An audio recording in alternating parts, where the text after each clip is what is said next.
So first of all, it's great to meet all of you here and to give a first talk in Split in local community. And thanks a lot, Tony, for arranging it and for inviting me. My name is Andrei Zinkevich. I came, like Tony mentioned, I came from Krakow, from Poland. I live here for 6 years.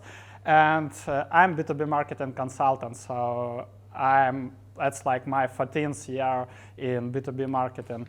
I usually, like all my talks usually related to B2B marketing, all stuff related. And I even have one follower here who met me in Valencia during one of my workshops. So that was a big surprise for me. But today I won't be talking about B2B marketing. So today I'll be sharing my entrepreneurial journey, and I'm gonna share with you 11 core lessons I learned from starting a sales rep and marketer career to startup founder. I hope that might inspire you, might give you some learnings or some ideas, and that's the goal of today's talk. So actually, I run 3 core projects. So the first one, I'm co-founder of Royplan, that is software marketing platform. We just launched the beta version in January. And Getleado is a B2B marketing consultancy company. You mean I don't need it? Okay, perfect. That is even easier for me. Where I work with enterprise SaaS and B2B service-based companies who are selling complex services or high-ticket services, and advice as a small inbound marketing agency. Besides this, I have also some smaller projects. I wanna, I assume you didn't come just to listen about what kind of projects I'm doing. So that's basically all my core activities. I started my career in 2006 as a sales rep. So it was like my 3rd grade. I finished my 3rd grade, third year in my university, and we had a so-called free passing educational program, if you know it. Like, so it means that you just need to come to exams, pass in exams, and you are like, if you succeed, you can promote to next year. So I actually switched to that program and started to work as a sales rep in an international company called Kimberly-Clark. It's a worldwide corporation, so that's how my corporational journey started. And that was like what I used to say, that was the first step of a long journey which led me to a startup founder at 2020, basically. So during this, let's say 13 years, I got like lots of learnings I want to share, and it's like, you see, it's some kind of historical lifestyle book, what has happened during these years, and I will be sharing all these lessons with you. So the first one, I want to share with you the way why did I decide to switch from corporate day job to entrepreneurship, why I decide to start my own business. Because like this question I got quite often from people who are working in corporate world. So basically, after working for 1 year as a sales rep, I was promoted to supervisor, and in 3 years I became a regional. At that time, I was like, one thing I forgot to say, I'm like half Polish, half Ukrainian. So I was born in Ukraine, but all my family originates from Poland. So I was studying and working in Ukraine, and I became a regional supervisor responsible of marketing and sales in eastern part of Ukraine, which is the biggest one. So then I was always thinking about how to move forward, and I remember I was like on my last year of university, and I was feeling like I'm staying, like I reached the plateau, and I need some kind of another challenge on this work, or I need to find a new one. And I had a proposal from a company which produces tea, one of the biggest tea brew, like it's if you have ever heard Ahmad company, Ahmad Tea. So they invited me as a national brand manager, and I passed through several interviews, and the last one was with the CEO of that company, and I had we talked about my experience, about he asked me several questions about marketing, about sales, whatever my vision, what I can do, standard interviews. And there was one question at the end, which he asked me okay, Andrei, sounds good, but I have one question. Where you want to be in 5 years? I was in 5 years, I want to have my own business. I don't have an idea what it should be. I don't know. I won't say that it should be some startup, agency, or whatever. I have no idea, but I want to switch from corporate day job to some kind of entrepreneurship. And he started just laughing in front of me, and he come on, man, you're 24 years old. People just finished in university at your age. Okay, that's great that you somehow managed to promote to regional marketing supervisor, but just be calm, drop down your ambitions, and you need just to get this job, and all what you are saying, you should forget about your own business. And that it really hit me. I was that's some kind of bullshit. I don't want, even the proposal was very, very good in terms of finance, in terms of personal income, but I decided to decline it. And then I continued. I moved from eastern part to Kyiv, to capital of Ukraine, and got first of all I worked for German consultancy companies where I was a CMO, and we help different European FMCG manufacturers, the same mostly, which produce the same stuff like Kimberly-Clark.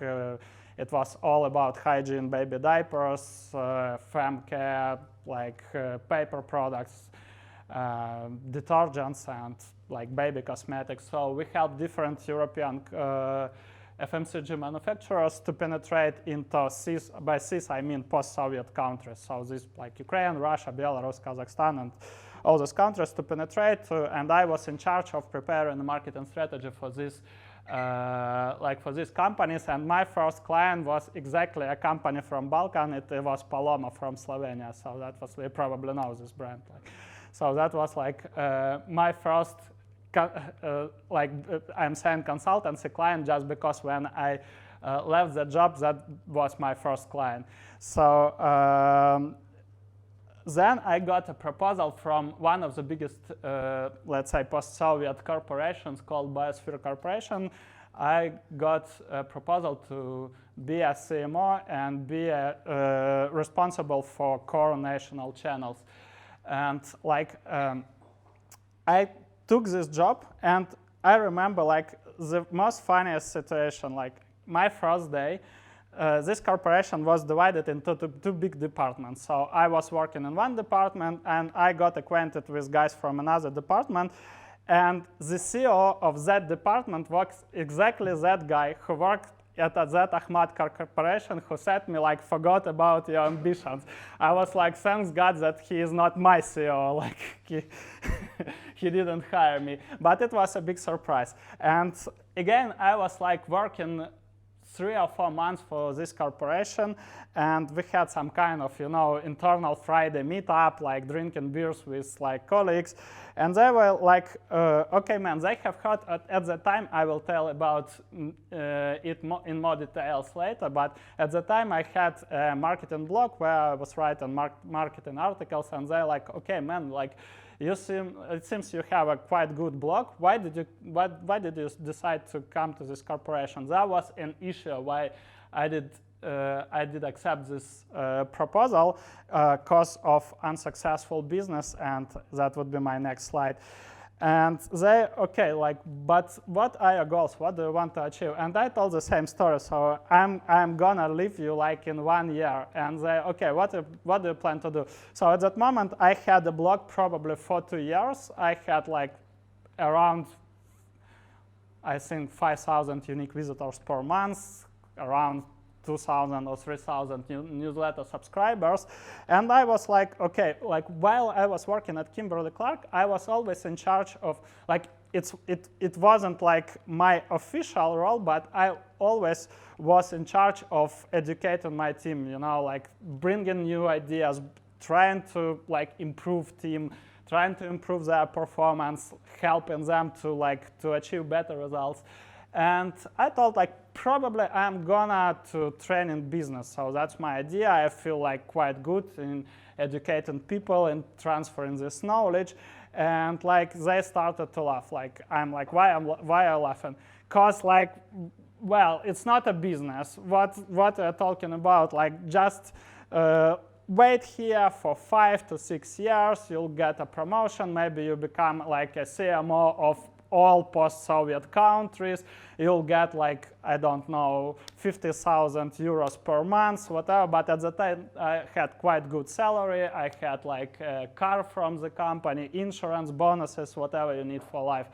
And like, I was, but okay, that's not a goal. I'm not here just to earn this money. So it's like not what I wanna do for entire life. The reason why, just because in corporate world, you are always, you know, you are a small element of big machine. So you are coming with fresh ideas and nobody cares about them. So you try to provide, okay, guys, let's do this stuff. Well, you know, in 1 month, we'll have a meeting and you'll be able to present your idea. And next 3 months, we'll be discussing, should we implement it? Should we have allocate some budget for it or postpone it? And it was like, then what I hated, it's like, you know, this usual meetings, every meeting, let's have a meeting. Okay, what should we be talking about? Let's talk about our plans, but you have like, we are in corporation, we have all the stats, just in one click you can generate any report you want. Why we are like wasting time? One day I told like a CEO of company, just calculate the our salaries divided into hours and just calculate how much do you lose per these useless meetings. And he was like, well, that's a good idea, but we'll still need to do it. That made me really crazy. And I was feeling in 8 months, I got like several bonuses just for the highest performance. And they were like, okay, like my colleagues were saying, okay, man, you probably will be getting this proposal. You'll be invited, you know, to that like higher level, running all these countries. And I was feeling that I'm like, literally, I'm like, with my own skills, with my own knowledge, every day that I attend a day job, I'm going down and down, like I'm feeling that I started to degrade. So I'm doing like the same stuff every day, which like, and whatever you want to do besides it, nobody cares about it. So like one idea, I remember that time for the first time, I watched this movie. If you have ever seen it, it's The Pursuit of Happiness with Will Smith. And that was a cool scene with when he was staying with his son and he said, like, people can't do something themselves. They want to tell you, you can't do it. If you want something, go get it, period. So that exactly was like, you know, I won't say that was a tipping point, but it was like something struck in my head. And like that was a funny situation. And we are slightly going to the second slide. So I had a friend in Kiev who was like a big fan of Dynamo Kiev. He was like a rich guy. And he was like, I got acquainted with him by a friend of mine. And he was just, you know, he needed some kind of marketing advice, not something serious. And like, we met with him, we started to chat, and he was like, okay, like somehow he mentioned like the Dynamo Kiev game. I'm like, I came from Eastern Europe, so that was our biggest enemy, the same like Hajduk and Dynamo Zagreb, more or less, just to compare. So I hated this team, and like I just say I don't support Dynamo Kiev, but he, okay, you love it, let's go to some match. And we started to chat. So one time we talked about marketing, and then we always like attended, not like exactly Dynamo Kyiv matches, but we went to like league Champions League matches and whatever, like national team. And while I was working in corporation, he was always, man, would you like to join my company? I like, no.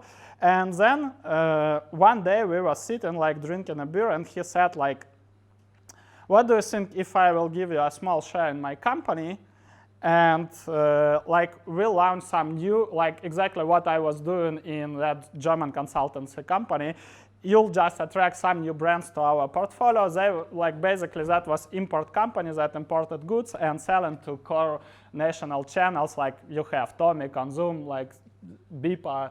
So we were selling to the biggest Ukrainian chains, and I had like relationship. I knew everybody in these chains, and he said like we can start some new, like I have like lots of free money I can invest, so let's do. And I was like, well, that's a chance to go to that business. So I came like immediately the next morning. I came to my day job. I just told that I am leaving the company. Everybody was surprised, but I was like, well, that's a cool way to switch to my own business. Well, it wasn't 100% mine, but still I became a co-founder, and we launched some projects together. And that was a funny situation. So that's like both second and third slides are connected. So we started to work. Of course, like I had an idea. I was living there, but as I told, my family originates from Poland, and I was always dreaming to come back to my historical homeland. And like, if you're, like my grandmother, grandfather, they're not Soviet people, and it's very difficult if you are not Soviet. It's very difficult to adjust to Soviet mentality because it's like it's damn crazy. I want to go into details just at the moment.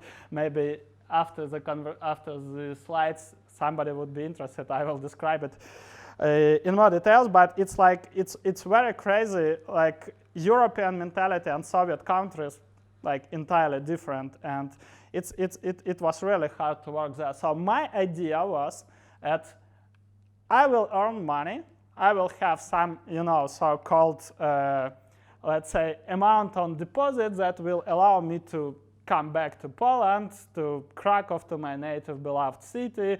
So I will have like enough time to decide what I can do there, and like.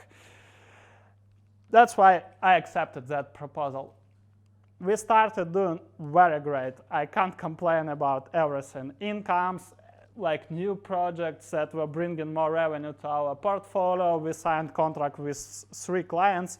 So like literally we increased our revenue in 3 months probably by twice. So that was a great achievement. And what's happened next? It was exactly 6 years ago. It was 2014. I was in Slovakia working like with my oldest consultant client, with whom I work even now, Celtex companies. So I was in Slovakia and Bratislava visiting them, discussing the plans for the next year. And in Ukraine, the war was starting. So I was like sitting there, listening to the news, and I was with my wife, and I'm like, we need to come back, and like the shit happens, like actually. But the same was here. It wasn't so bad in Ukraine like here, but anyway, you have the idea what was the situation. So basically, the national currency dropped down 5 times, so that like inflation was huge, and that mostly destroyed our business like in 1 month, just because we were buying everything in euros and selling in hryvnias, in Ukrainian currency. And with all chains, we worked with 90 days or 120 days determination of payment. So that means like we supplied goods and we just got money, if we were lucky, in 90 days, because in Ukraine, nobody cares about the contracts. No insurances, no banks, like if they don't want to pay, they won't pay. Like you can go to court, but it may last for like years, so you can forget literally about that money. So how it works, like how it worked there, you need to have a loyal purchasing manager, and every month you are like signing so-called non-official retro bonus that is packed into, you know, some small gift. And if you want to get the payment, that's how you get it. So pretty easy. And like, yeah. Huh? Yeah. Or you need to hire hitman. But at that time, you know, it was very popular business in Ukraine. So it was like literally the crime happened, so it was like dangerous to walk down the streets because like lots of people, there's like an eastern part where the war is actually continuing, which is called Donbas region, Donetsk and Lugansk. So these regions are, let's say, they're infamous for prisons. So lots of prisons, so like all of Ukrainian mafia was sitting, Ukrainian and Russian, it's like close to Russian border. So all the mafia, all the like bandits were there, and during the war, like they pronunciate themselves as like separate republics. So they don't belong to Ukraine anymore, and they allowed all the bandits like go away. So you're free. Yeah, and like in Kiev, like it was even in Kiev, it was crazy. So like if you want, you can like search on YouTube lots of videos. So you're staying on petroleum station, just came out to, you know, to tank your car. A guy is coming like, do widzenia. Yeah, so it was looking like this. So then like hitman was quite popular at that time. Well, but what was happening? So I wanted to move to Krakow. At the time, I told to like my co-founder that I'm like, okay, like I'm joining you here for like just maybe 1 year, but then I'm going to Krakow and we can continue like our ideas, our projects. And he was like, okay, don't mind, and I will, like if you have any ideas how to promote it in international markets, that would be perfect. So the only reason why didn't we come earlier to Poland, to Krakow, was that just my wife was pregnant and we were waiting for our second son. And she said like, okay, like I'm a bit afraid of going to Krakow because we don't have like nobody there, our parents here, so let's our second son born in Kiev and then we'll move. And we decided, and what's happened, that what I learned the hard way. So we started, like as I mentioned, we started just losing the money drastically. So every morning I came to like to office, I got like reports from accountants, and I was just calculating our losses, just because of that damn inflation. And what my co-founder did, he said like, okay, man, you know, like let's meet one evening. He was like a bit drunk, and he was like, I have a serious conversation with you. Like I'd like to be sincere. I'd like to share like my thoughts frankly. So, you know, we are losing money. Yeah, of course I know, because like we don't earn anything, we just losing it. And you know what? Like I decided to like that share in my company I gave to you, I wanna cut it. So you won't receive anything. And like, well, and how do you think I should like what I should be living for? Well, you know, you should think about how to manage our like common projects. So I'm not talking that I will build, so we are still 50-50 with that new project, but you need to like manage somehow to make them profitable. Like I'm saying, are you kidding? Like how can I do it? I can't like resign the contracts. I can't do anything with inflation. And here, well, that's what we have. So literally, what I was earning for years, in half of year, I lost everything. Like everything I remember the time. So when my son was born, in Ukraine, it's like a bit complicated even with pregnant houses. You know, you just, if you wanna, like we don't have any kind of government insurances or whatever, like what you have has as we have ZUS in Poland. So if you want like that your life would be in good conditions, so the minimal price you should pay is 1,000 euros to be at least in a good condition, so nobody would be rude with her, they will feed her with like some good like food and whatever. So that was like my last amount of money, and I had like probably 500 euros to just pay for like, you know, for that like lolly bag. So that was like, that made me really crazy. What I did at that time, so that came like bring me back to the idea that I need to like to do anything like aside this day job. So I started to think like what my friends, like had some friends who ran their own businesses. So I started to think, okay, so this guy is running clothes store, like it's not a good fit for me because I won't open it. Okay, so this guy is running logistic company. So let me think, I am like marketer, how I can help him, maybe earning more and how like he will share like some incomes with me.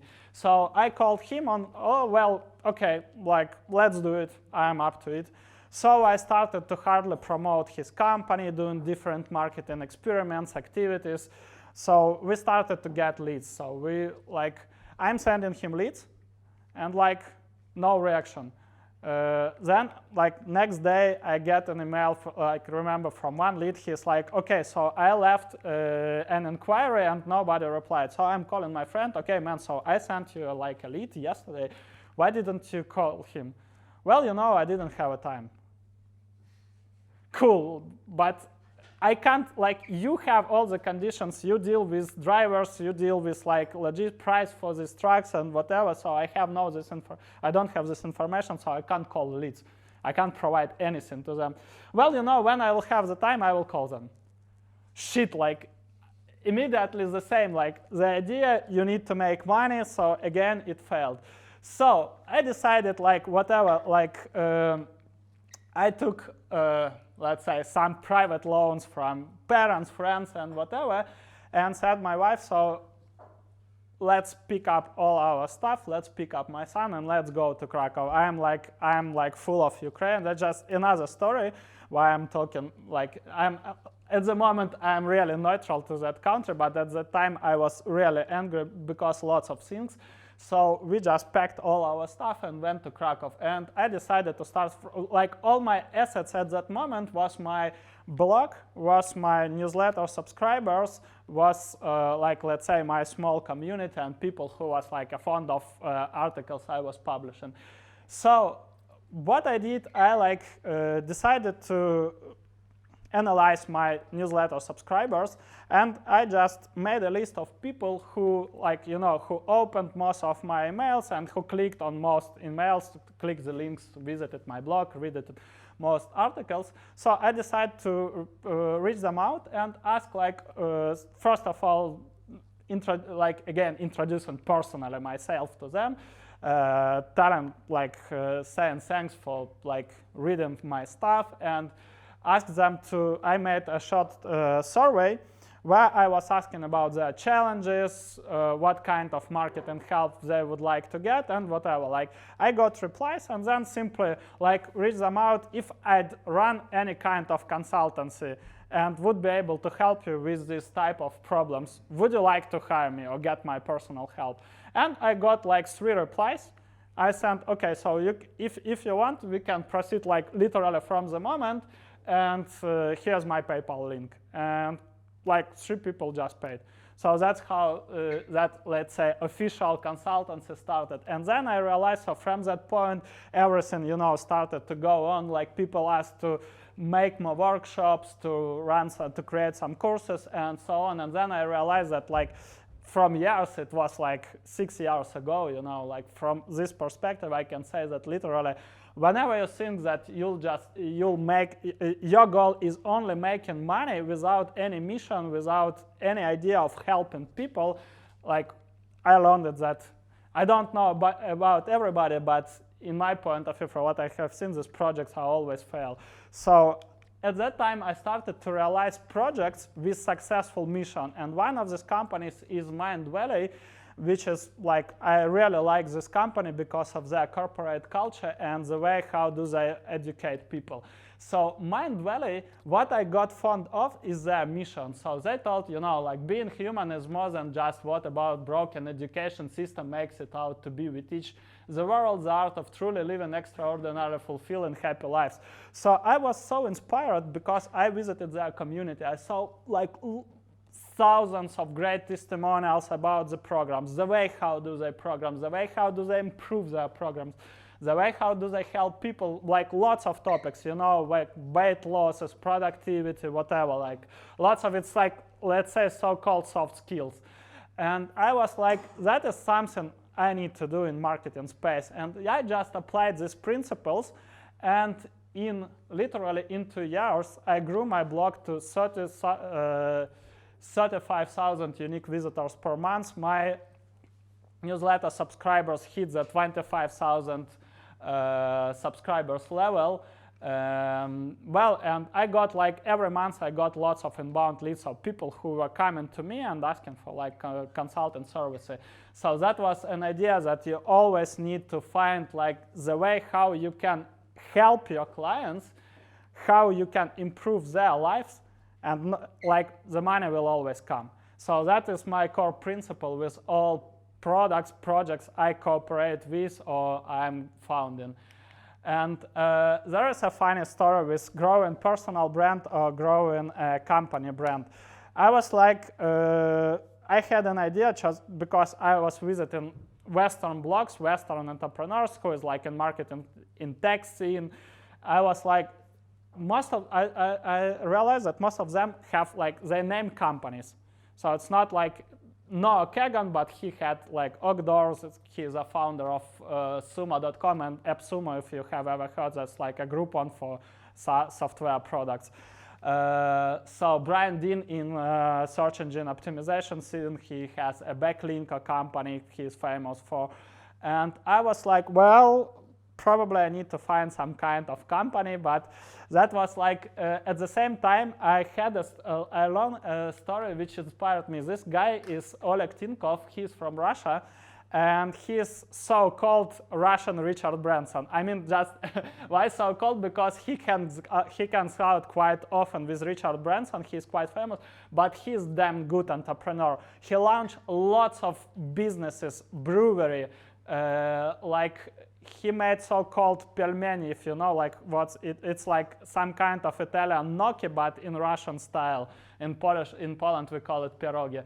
So, like in different areas, he like entered in like, you know, commodity business, and he just crushed that space. He grew. He always became the most like the top company in the industry, and like 3 years ago, in Russia, which is like very corrupted. In Russia, you know, there's no PayPal, no Revolut, no TransferWise, like the same in Ukraine also. So like these companies don't penetrate into this market just because of corruption and like of broken debt financial system. So this guy decided to create a bank without no branches. So the first remote bank in industry in like totally corrupted country, like which is ran by dictator. So that was like a big surprise. Everybody thought like, man, forgot about like lots of, you know, media, they were like posting like, that's a crazy idea, he will suck, that definitely like he has no chances in this market. But again, like you can see, like this post is from his Instagram, and he said like that it was like probably in 4th of February. So he said that they hit with Tinkoff Bank, they hit $10 billion in capitalization. So they are at the moment the fastest growing bank in the entire world. So that's a crazy idea. But the bank is called Tinkoff, and all of his companies was called Tinkoff, like Tinkoff Brewery and whatever. So that was my idea. I learned it, and I decided that's probably the smart way. If this person like is so successful, that's probably I need also to apply to myself. So I decided like without, you know, pretending to be like a big consultancy company, because it was my one-man show. So I naturally, as a consultant, I work as either outsourced CMO, so like outsourced marketing director, or I work as a team extension. So I join them, I help them with some processes, I coach them, and then I leave this company. So I decided I want to pretend to be a like consultancy company, McKinsey or whatever. So I will be just Andrei Zinkevich. And that's all. And that's happened, like that's very positively impact me, because whatever I was launching later, new products, that was another story. I launched a product called the CEO Club, CEO and like CEO, which in 2 years became the biggest competitive of Forbes in terms of business media. So we were just online. I'm talking about offline, like printed journals, but in online scene, we even like in 2 years, we had almost 500,000 unique visitors per month. We sold ads, and I decided I had also implemented ideas from that guy. I was like thinking like, them, all the business media, what they are doing. So they are selling just, you can buy banner on my website, you know, but if you are, let's pretend, if you are coming, you want to like, somehow you'll get a social proof I was published on, let's say, Forbes, or in our case, CEO Club, but people don't pay for banners or for social proof. People pay for results. They want like, actually some leads, some like MQLs, sales qualified leads, whatever. So I was thinking it's like very ineffective. Like people, you know, there's called banner blindness. So most people ignore like banners. Most people install Chrome extensions that block banners. So I was like, how we can improve this this industry? And I came to the idea that we need to run native ad campaigns for like customers. So what did it mean? So a new company comes to us like, okay, we want to buy an ads. What we started to do for them, so we had a content writer. So this content writer started, like first of all, we asked about target audience, about markets, about products, about their core value proposition. How do they, like, what is their core difference from their competitors? How do they beat their competitors? And then we brainstormed ideas, how can we present their products to our business audience? And we always came with several ideas. We sent these ideas to clients. They picked up one topic, and then we interviewed the client about this topic and created an article and connected the dots with their product, promote in native way, not like pushing it, just buy it because it's great. But we were adding some features, mentioning these features. It was mostly educational article, but let's say some kind of how-to. Or some kind of in-depth guide, slightly mentioning this product, adding screenshots from this product or photos, pictures, whatever. And that was our breakdown, just because once we launched our revenue, once we launched that service, our revenue was around 30,000 euros per month. Not more than something really big, but more or less it was good for these markets. When we launched this service, we doubled our revenue in 3 months. And that I then sold, also that's another story, I sold my share in that company, decided not to continue with it. And I decided to launch to launch a new global product, and that's another story. And the goal of having that strong personal branding was that once I was announcing a new product, I always had an early adopter. The same I came later, I will tell you later about Royplan, that's marketing software I'm launching at the moment. It was just a matter of one LinkedIn post to have 100 beta tester users just to test and to provide the feedback without doing literally anything, just a matter of one post in my B2B marketers and founders community. So that's the positive impact of personal branding instead of company branding. But here is one funny story. When you are going with personal branding, you can start pursuing the vanity metrics. And all the vanity metrics are followers, likes, shares, and whatever. Just because followers, likes, and shares never convert into money. So that's what I learned the hard way. And that was a funny story I posted in my community. You know, I was thinking about how can I like proceed with my blog, how can I monetize, but monetize like in terms of earning more, but doing like more impact, helping more people.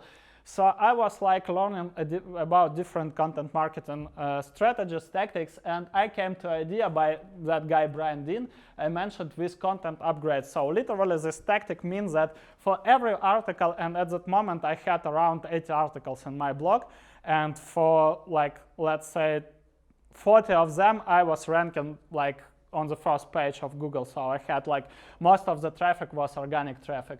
And I was like, okay, so what can I do with this? How can I play? And his idea with content upgrades was that like you create some kind of additional content to every piece, to every article you have in your own blog. So that means if you, let's say, I wrote an article about ideal customer profile, I like as additional content, I can share like ideal customer profile template and ask for email for this template. So that's what I did.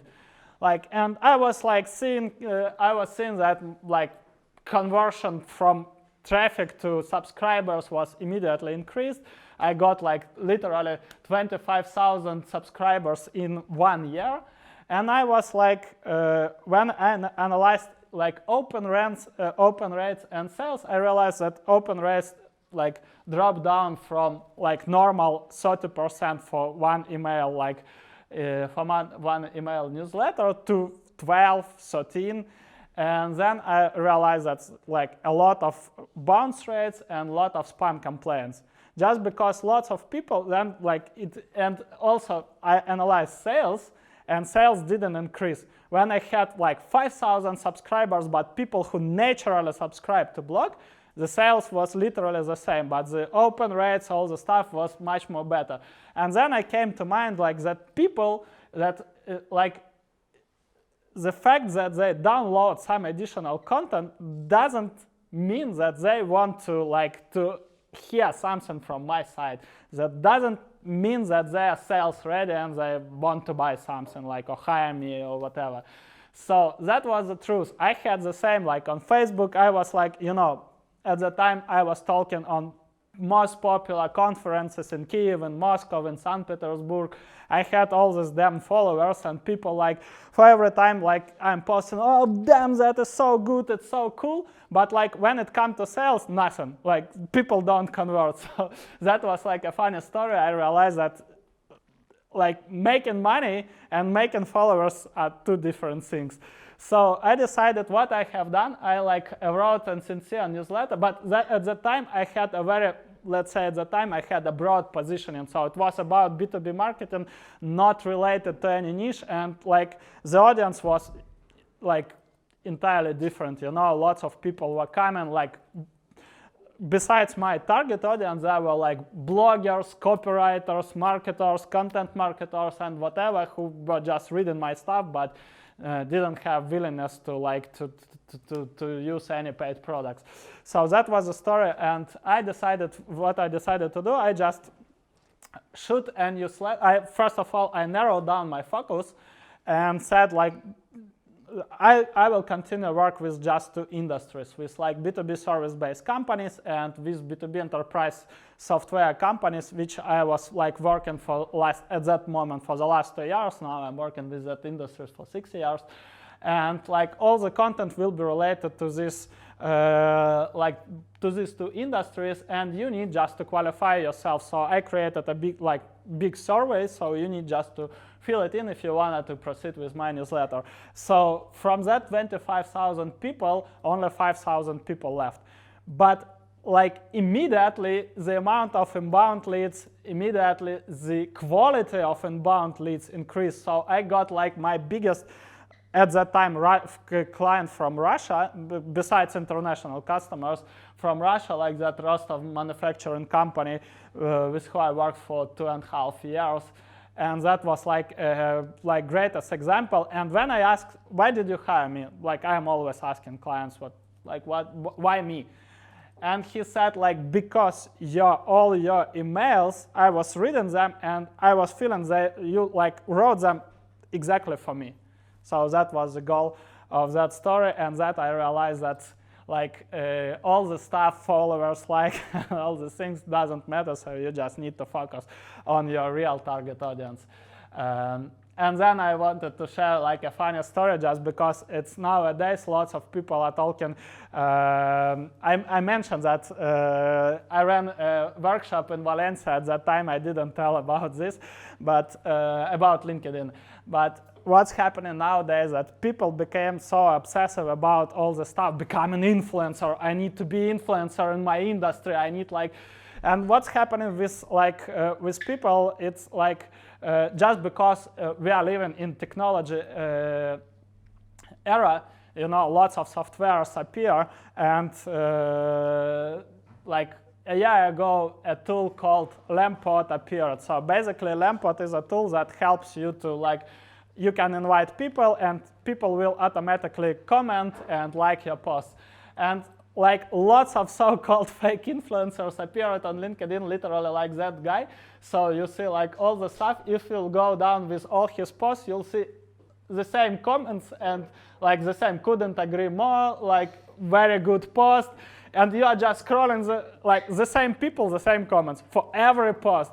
And that's actually how it works. I will show you so that you can easily buy. That's a screenshot from Lamport. It's like a sync of one click, you know, just you can create it, and you can literally, and these guys, what they're doing, you know, like, he got this 16,000 followers, and okay, what I want to sell you, the LinkedIn influencer program. So I will make everybody influencer on LinkedIn. That's gonna crazy. I have had, like, lots of people, because I like, with my co-author Ricardo, with who we run these workshops, we wrote also a book we are selling on LinkedIn about LinkedIn inbound marketing, and our customers who buy this book, they say, like, guys, that's damn crazy, because we tried all these bullshit tactics that doesn't work for us, but when we tried, like, how the real market works, it started to work. That was, like, the funniest thing about this. But if you ask what is really matter, or what if you are going with personal brand, because personal brand, you know, anyway, you need it, even if you don't think to run an agency or whatever, build your own business. Still, if you are working for a company, you need it. Just because when I mentioned that Biosphere Corporation hired me, one of the reasons was that they were reading my blog, and they thought, like, well, that's, like, a smart guy. We want to hire him. Like, that's what I have heard from CEO. And like, from my point of view, every employee can, like, work on personal brand, just because if you want to get better contracts with your, like, existing employer, if you want to get a better job, if you want to get, you know, meaningful relationship with industry, you still need it. And you don't need to run blogs, you know, you can use, like, LinkedIn, Reddit, Quora, Facebook, whatever, like, where your target audience hangs out. You can use all these platforms, but you always need to think about three most important metrics. The first one, meaningful connections and relationship. By meaningful connections, I mean connections with your potential customers, with your potential partners, with your potential employers, with, like, in my case, with event organizers who can, like, invite me to different great events. The second metric, by relationship, I mean it's not like, hey, my name is Andrei, I saw your profile and I want to connect to you, and that's all. By relationship, I mean that you start normally chatting with this person. You start to learn about this person, about their business, and you think, like, about them, you take care about them like a friend. The next metric is inbound requests. So that naturally means by inbound requests, it doesn't mean also leads, but it's also, if you are an employee, it's like inbound proposals from employers for, like, joining better companies, better conditions, or whatever. And promoters, partners, venues. So promoters, I mean people who can promote. It doesn't mean that they will buy from you, but they, like, in my case, I work with, I cooperate with another marketing consultants who can, who can promote me, who can mention me somewhere, and we'll show you another slides about this. So these are three core important metrics that you need to work on. So the next lesson is the power of 10,000 hours. That is actually me 9 years ago in Kyiv when I attended the first workshop, the first marketing workshop, and I was sitting like what I'm listening here. So at that moment, I spent 5 years in B2B marketing and sales, and I was like, I went to the first, like, it was not a conference, but it was some kind of meetup workshop with different speakers, and I was like literally surprised of very basic stuff people are talking about there. And I was like, but damn, I'm sitting here, I'm listening here, and these guys are talking. So that was like something I wanted to switch sides. So I want to be there, and like these guys needs to listen to me. I'm just kidding. I wasn't at that level. I wasn't so confident I am good, but like I was like, how can I do it? So I came to like the smallest, like probably the most easiest idea is what I need is just to like write guest posts and post for magazines. So that's just one from printed magazine. So that's I didn't have any blog. So then like people, at the end of every journal, you know, at the end of every article, there was my email, and people was writing, well, man, like that was a good article. So like, do you have any kind of blog where we can read more? So that actually inspired me to start that blog.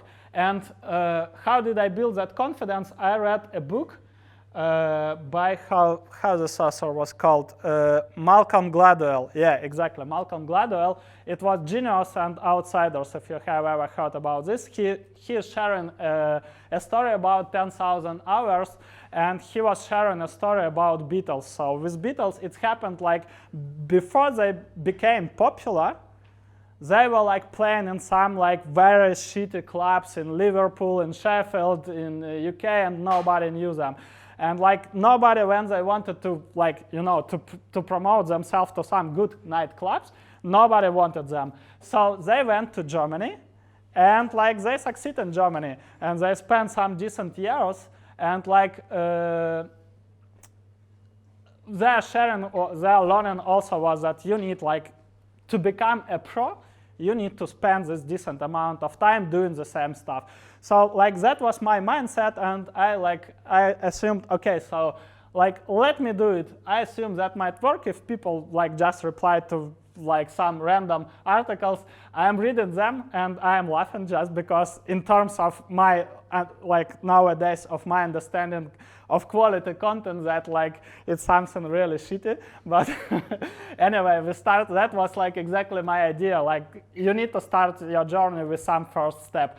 So that was an idea. I decided to practice, then started that blog. And like what's happened to me like after, because I spent already definitely more than 10,000 for this 13 years, more than 10,000 hours in B2B marketing. That led to nowadays I'm working exactly that slide from Valencia workshop, doing workshops throughout Europe, Prague, Valencia, Krakow, Warsaw, Berlin,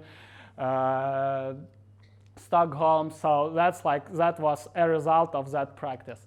And another thing that happened, helped me with these 10,000 hours is just not to, you know, to distribute your focus on all possible areas, just because you'll always have tiny, shiny objects. You'll think, okay, I need to like to do this, that, and whatever. So like my core idea, once I played with that, like when I realized that there is no correlation between subscribers, followers, and all these vanity metrics and your incomes, I decided to focus on two audiences where I'm really good. So that was like my position in full funnel marketing for service-based, for B2B service-based companies, tech products, and enterprise SaaS. That's I'm like in internal circle that what I'm famous for, and that helped to like for me to become like to get to that place where I am nowadays. So the next step is what I wanted to share is the most easiest but time and energy consuming way to quickly ramp up your skills.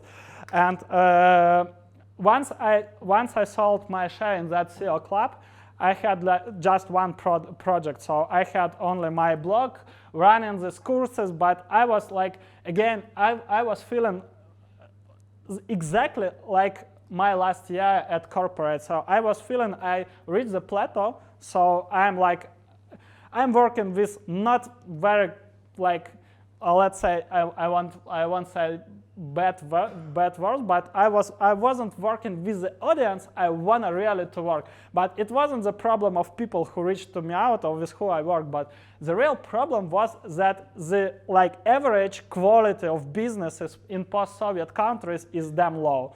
It's like managerial culture, attitude, it's still that. What I wanted to say about post-Soviet countries is that mentality is that they tend to think, besides international companies, of course, but companies which were founded by Soviet people, they have an attitude, if I hired you, you are literally my slave. So you need to do whatever I will say. On Saturday, 10 p.m. you can get an email, where's my report? But it's weekend. I don't care, tomorrow I need a report or something that's that's how it's happening. So I was with that biggest Russian customer, that Rostov manufacturing company. It was a funny story. They have a very good two co-founders, and they hired me for marketing, but they didn't have a marketing team. So they was their revenue was around $1 million per month, so quite a big company. And they had only one marketer, which wasn't really a marketer. I called it marketing secretary, So she was in charge of booking hotels, booking tables at at restaurants, doing everything that is not related to marketing at all. But she was very proud of her title, CMO, Chief Marketing Officer. So that was a funny thing that I also learned hard way. That CMO doesn't necessarily mean that you'll be a Chief Marketing Officer. So I made an audit, and I realized that their biggest problem is not in marketing. Their biggest problem was in sales. And they had their core channel was wholesalers. So they sold to these wholesaling companies with they sold them with the lowest possible price. So the marginality was really low. And of course, to grow this channel and to make more money, you need more qualified people. Just because it's really hard to deal with these customers. And once I made a random audit, so I sent inquiry from their website, pretending I am wholesaler in from some random city in Russia, made some fake email, and first of all, I got reply just in 3 days. I mentioned I had how we called it, IP telephony. So I switched my number to Russian phone number. So I added, nobody called me, no follow-ups, nothing. So then I had a weekly call with the founder, and maybe something wrong with your department. But no, I have people who are working there, they are working for 10 years in this company, they have very good relationship with clients. You are sure? Yep. Okay, so let me show you something. And he was he was hearing, he was listening to me, his eyes was become bigger and bigger. And then I told you, let's make some tests. Just buy quickly an anonymous number and call your department. Well, I do it later. No, let's do it right now. And he was okay.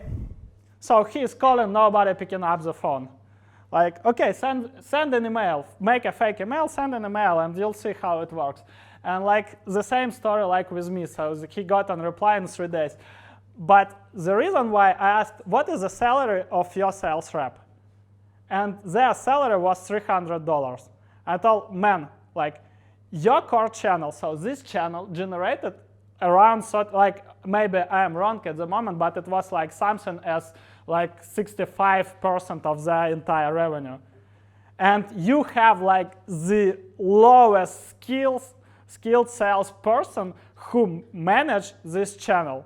Like, I was still surprised that you are not growing, and the problem is not in marketing. So that was like, that's mostly how we can like characterize the post-Soviet companies. So I felt like I need to switch to some like global market. I was always like thinking about how to collaborate with the global community. And like, of course, you know, it's like a bit complicated when you are popular on local market, and like if you are going outside, you are nobody. Nobody knows about you. You have zero connections, zero credibility, whatever, and you have like always, you know, internal like, let's say, head trash that I'm not native English speaker, how I will be presenting, how I will be writing, all this bullshit, because like I'm calling it bullshit just because nobody's care about it. Everybody in Europe has his own accent, his own style of pronunciating English words, and like everybody is not native speaker, so nobody cares about this. So I came to idea first of all, I wasn't so confident in my skills in terms of global market. The reason why was like, again, I was working with post-Soviet companies. I had like some like Paloma, I had Intervion from Warsaw, from Poland.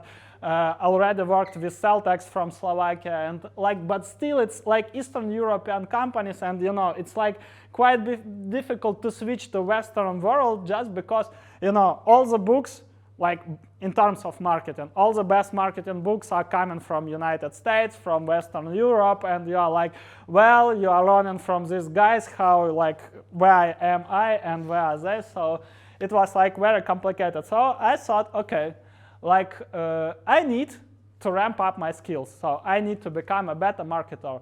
And probably the most easiest way is to get connected with these people. But how can I do it? So again, I was thinking about the most simple, the steps that would be the most simple to take, the most easy to take. And I decided to create a Facebook community, like a broad one, which I called B2B marketers and founders. So my idea was, like, I can invite B2B marketers with who I can engage, you know, share experience, learn, ask questions, ask like questions about like different countries, experience, mentality, and whatever. And founders, of course, just in order, I will work here, like I mean, I will develop, I will grow this community, and I will engage with it, share my knowledge, share my experience, and then later maybe some of them will hire me as like, let's say, I will make a ground for growth, for nurture my leads. So I went to LinkedIn. That was how all the story started with LinkedIn inbound marketing. I had probably 50 connections on LinkedIn, like, and all of them were my colleagues from previous jobs. And I made this post, you know, like, I am going to run this community, and I already invited my friends of mine, Guillaume from Paris, Gilles de Klerk from Belgium, and some parts. So I thought, like, if you want to join, just comment and I will send you a link. So that post got literally 1 million views on LinkedIn. And like in one day, but it wasn't in one day because I couldn't manage to send all the links to all the people. But let's say in 3 days, the community grew to like from 0 to 1,000 people. That was a big surprise to me. But then, like, I came to, again, with idea, I loved what I was doing. I started to, you know, to meet with people, like, because in Krakow it was a bit easier than here in Split because everything was connected, Germany, whatever, we are very close, Czech. So, like, we met personally, we started to arrange some local meetups, we chatted, like, via Zoom. And as a result, what happened with us in 3 years? Like, we grew to 3,000 members, but might be a bit surprise for you, like how you, like, why just 3,000 members is like from day 3 you had 1,000. The reason why is that just after half of year we cut 800 members from that community, and we also with Ricardo we focused like we narrowed down the focus of this community, the content will be posted, and we created an ideal, what I called in marketing, ideal customer profile, but in this case we created an ideal community member. So that's why every like from 10 people who sent a request to join the community, we declined 9 people. So that's why it's growing like not so quickly, but still it's a very, like in terms of quality, it's a very good community. So that was the goal. And with people, what we started to do, like we started to make like interviews with different B2B marketers from like entire world. We started to like share more content, you know, write an article there. So that's helped me to like, first of all, to improve my English writing. That helped me to improve my like normal English, because it was a bit complicated at first to give talks in English. And like step by step, we started to get a lot of mentions in different marketing blogs. Like exactly, this report is actually a company from Belgrade, from Serbia. So they was like mentioning that it was fast-growing company in Serbia. So like lots of companies started to recommend this community, and it started to grow. But personally, for me, like I became really passionate with it, like because I didn't earn anything from it, but all this, you know, all this like that just 3 of testimonials from like hundreds that people were saying like, damn, it's so good, it's so inspiring, it's so helpful and valuable, that like I'm like probably I figured out my way how to do it. But personally for me, like what I get it for, first of all, we created a private mastermind group with marketers from entire Europe. So these guys who are like, one of them, Ricardo, is a head of growth of the biggest Belgium and Dutch marketing agency, which worked with B2B but low ticket softwares. Pim, who worked for innovative consulting company in Amsterdam. Karel, who owns software development company, and his biggest client is Czech Ministry of Transport. So guys like Angelo from Italy, who is like the most famous CEO guy in Italy, and whatever. So we started, you know, this like monthly masterminds, monthly or quarterly masterminds. We started, so everybody came with questions, with very difficult questions, which you can't find, you can't find an advice in blogs, in like books or whatever. So you need to get an inspiration and like advice, or sometimes a feedback from people who are like who have the domain knowledge. So that was like the best way to improve, to ramp up your skills. And also it got me access to like world best B2B marketers, because I started that podcast called The System B2B Marketing Show, and I started to like record a podcast, you know, with Kieran Flanagan, who is VP of Marketing at HubSpot, if you know, like that's just a big, one of the most famous marketing automation softwares, like Susan Petal, one of the most famous guy in SaaS industry, like Matt Hines, one of the most famous B2B marketers. So that was like a personal idea, but with this podcast, I again applied all those principles. And I take like, first of all, like how did I prepare myself for every podcast conversation? So I didn't talk about random, like I didn't ask random questions, you know, how did you start?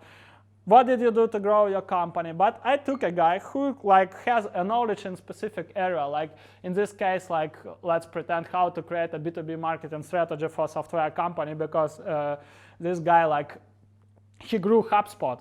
Like that's a great, like he has a great knowledge.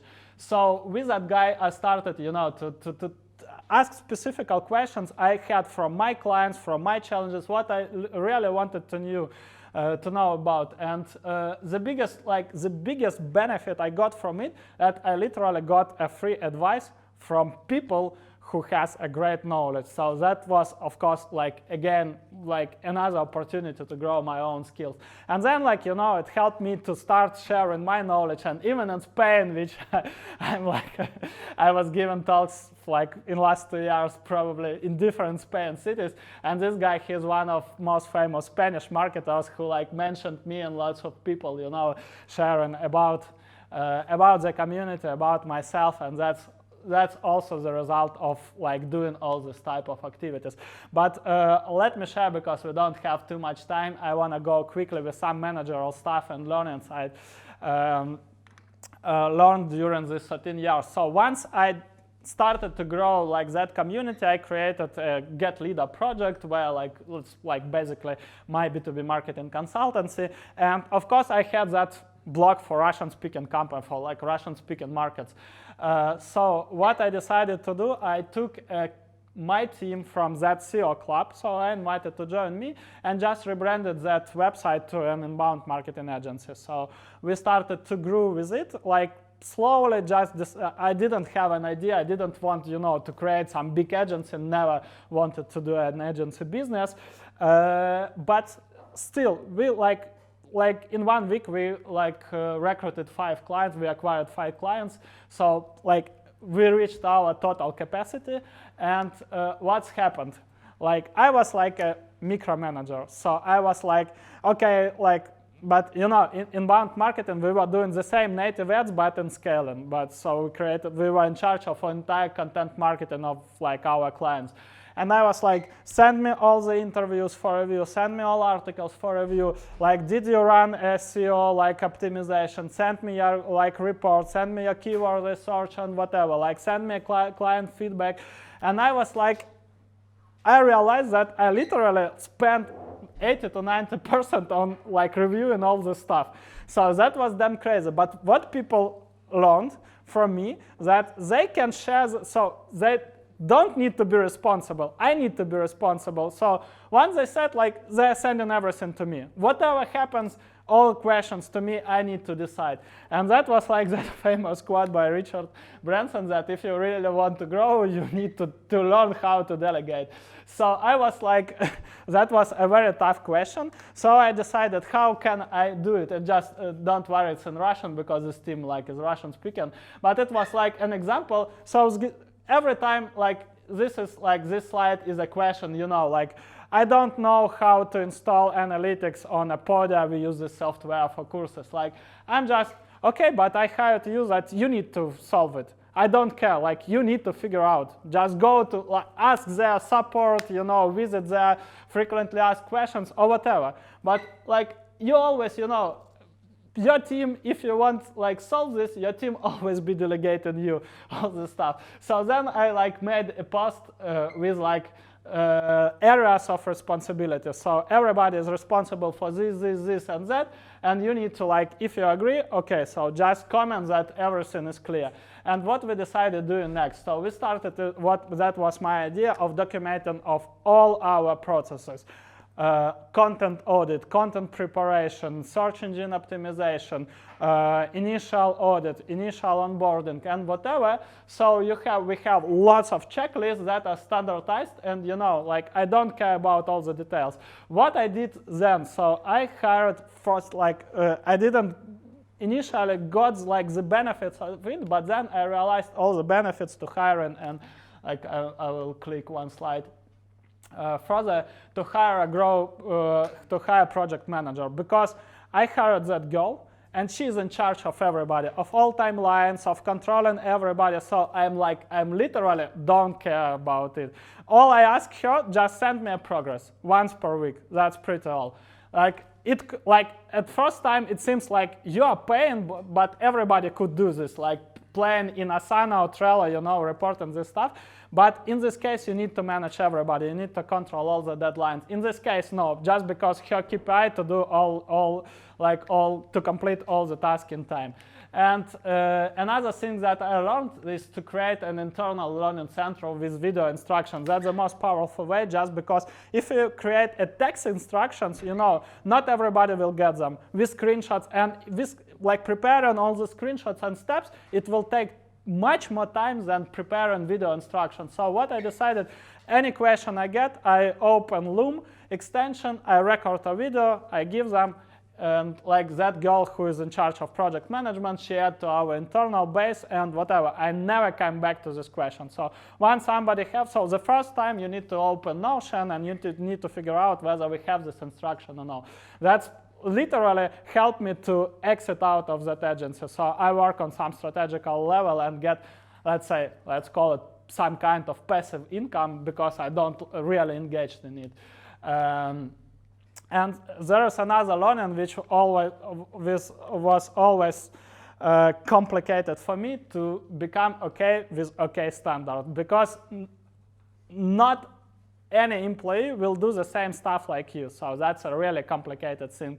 Like, I was in charge, I was writing all the articles, I was writing all the newsletters, and I was preparing all marketing automations. But then I realized, like, my first content marketer, she was like, she's working with me for today, for 5 years. And like, when she started, I was like, well, what you're writing? That's something we can send definitely to client. So I took her like articles, I rewrote them, okay, that's what you can send. But then I started to apply that principle to myself, and like, that's only probably the best way to grow your business. Otherwise, it's not possible. Otherwise, you'll be always a micromanager, and you'll be like in charge of working with fires, because these fires will appear in every corner of your business. Then the next lesson I learned with working with my team is the truth about shared responsibility. So I tried to be a more like loyal manager. I didn't want to be a manager at all, but still I needed to be. So I was like, okay, guys, let's make brainstorms. From corporate world, I was like, I hated the idea of like meetups, of weekly meetups, of stand-ups or whatever. So, they know what they need to do. They have a revenue target, and that's pretty all what I'm interested about. And I was like, okay, so I have this idea. We need to test. And then I didn't say that this exactly person will be in charge of execution. And then what's happened? That's probably the best story which describes it. Like, there is a little story about 4 people named everybody, somebody, anybody, and nobody. There was an important job to be done, and everybody was sure that somebody would do it. Anybody could have done it, but nobody did it. Somebody got angry about that because it was everybody's job. Everybody thought that anybody could do it, but nobody realized that everybody wouldn't do it. It ended up that everybody blamed somebody when nobody did what anybody could have done. So that happened with my company, exactly. So I was like, then like a week later, what's our progress with that idea? And everybody, I assumed you will do it. I assume you will do it. With small team, it's not like we have like eight people work for my company. Like, it's not a big one. But it was like, I assume she will do it, and that was like, okay, so that's pretty all I needed to learn the hard way. So that's why we switched to that stuff, to project management, to internal base, and to checklist. And the project manager, she's in charge of preparing, of setting up all the tasks in Asana. We use it for project management, and that's pretty all.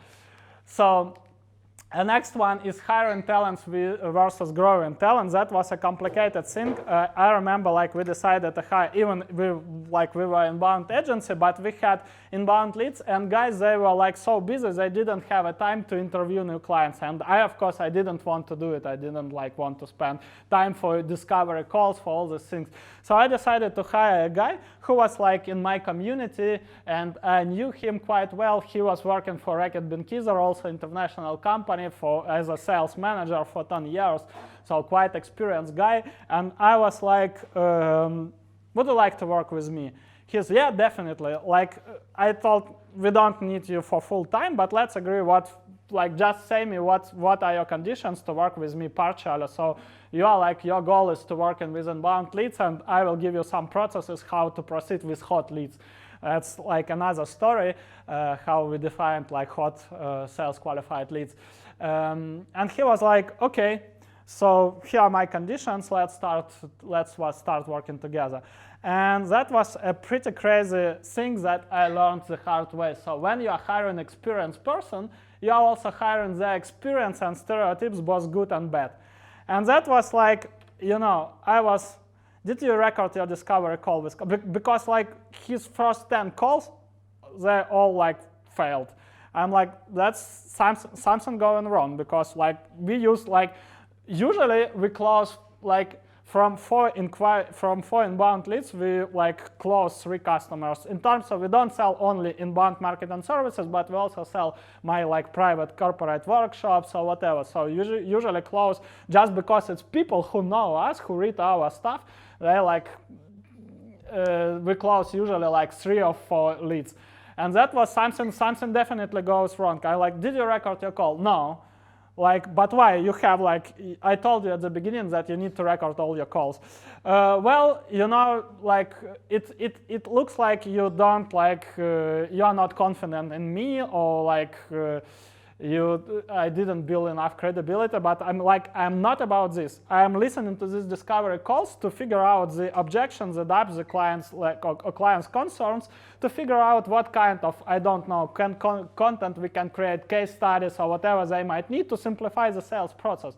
And he was like, no, I'm still feeling that it's not like we have like a break-in relationship. Then okay, like please record the next call. And you know, like the next call, I was listening to him, and this guy was living also in Ukraine, in Dnipropetrovsk, like it's called Dnieper now. So I was listening to the next call, and like a client asked about our inbound marketing services, and we had 3 tiers. That's like the most interesting part. So the client started, okay, like I learned your proposal. I learned like about the way I checked your some of your case studies, and like I'm interested in your like the most expensive tier. I want to pay you like literally the most of money we can get from him. And that guy is saying, well, maybe it's better to start with a light one. I'm like, oh shit. And a client, why do you suggest me? Well, you know, maybe it's like, I feel it's much more suitable for you. And like, I just stopped this, like, I just stopped the recording. I called him and asked like, what are you doing? And he said like, you know, like I felt it's not a good fit for them to sell more expensive service. Maybe they won't get the results. I'm like, what are you talking about? And like, then I shared it with a friend of mine, that story, and he said, you know, what's the problem? That guy, he earns like with that Ukrainian deflation, so you know his salary dropped down in terms of euro or in terms of dollars. So it was the same in Ukrainian currency, but in terms of euro, it like dropped down 3 times or 4 times. And the problem for that guy was like he earned much less than the price of our service, and it was very, very difficult to him to sell expensive service just because he was thinking about mindset. I can't pay for this service, so I won't sell it. And he was confident with that lowest tier. That's why I just started to investigate. I started to make a small experiment. He worked for us for next 3 months, and like 85% of his deal was the lowest tiers. So then after 3 months, I said thank you for all this experience. That was pretty good, but we need to move another road. And there was another story with like growing up teams, like growing up your talents. That was with that girl who started with me. I mentioned that content marketer. Her first articles was very, very, very bad. I had a course on content marketing, so but I saw like really potential because she was writing something. She shared it with me. She worked for some tech company. It's like, you know, avia sales probably, or kayak. So she worked for some analogical project it's called Trip My Dream. So she wrote very, very good articles about travel topic. And I saw that she definitely has a great potential. So I started to invest. I made a private coaching calls. I tried to educate her. I paid for her courses for some storytelling, for copywriting. And the reason why I remember that famous football coach, you know, player and coach Johan Cruyff, and he shared a story about Josep Guardiola, who is probably one of the most famous coaches nowadays, training Manchester City. So he said, when he joined Barcelona, he got a report from coaches, and coaches said, we have a Guardiola, he is quite a good player. And he's like, okay, I want to attend one of his games, you know. He went like for the Jan's team, he didn't saw him even like on a bench. He went for the second squad, no. Like for the younger ones, no. Like, okay, you said like there's a good player, Guardiola, but I didn't see him on any game. Well, you know, we don't pick up him for games. Why? Just because he's physically bad, and like we can't get him to the field just because we lose. But, well, like what he said, if we lose, but we need to have great players. And he will grow up, don't worry, everybody will grow up, and we need to make a great players. And, you know, he had a great career as a player in Barcelona, and he is really a great coach at the moment. That was like also inspiration for me. And I decided to do the same with like all my team. I had besides that guy, and I had only one girl I needed to fire. Besides that, all these 8 persons worked with me for day one for these 5 years, and they're like what I mentioned. That helped me like simply exit out of that business. I don't do anything with that agency, and that's how it grew. And probably the last lesson I learned, I want to show you that your environment can either pull you to the swamp or help shoot in the stars. That's really a goal. You know, you probably have heard about the famous quote that you are like a person of 5 people who surround you or with whom you hang out for the most time. That's actually like when you are not satisfied, when you are not happy with your environment, it definitely impacts negatively your business outcomes, your like family, whatever. That happened to me in Ukraine. That's what I mentioned. I wanted to move to Poland. I'd never moved, to be honest, I'd never moved to from Krakow to another city if there wasn't that smoke problem, that environment problem, and that damaged the health of my family, because it's like it's one of the best probably places to live. But what I wanted to say that I had an idea that like I remember the time, that's actually a picture from city center of Krakow with the guys from my mastermind. I remember the times, you know, when I was working with, like at Biosphere with colleagues, and their mindset was, okay, how much money, well, what can I do to earn some more bonuses, you know, all the very low mindset. And with the people who are, you know, working on some global products, who are growing their business, that's entirely different. And you are like with every meeting, you get this inspiration to move further. That's really true.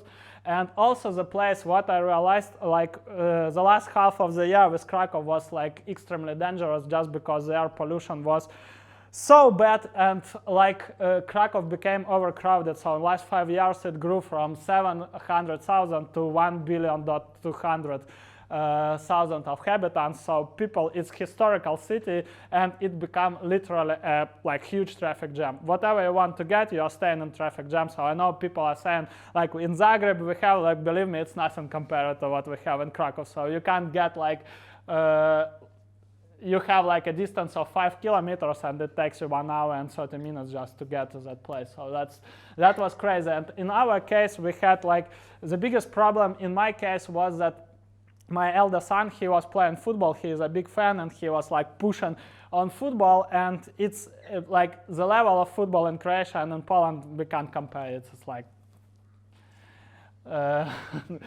earth and heaven. So that was a problem. I needed to find a good club, a good coach for him, and we were like in charge of moving through entire city. And it was like I needed to start my work day literally at 6 a.m.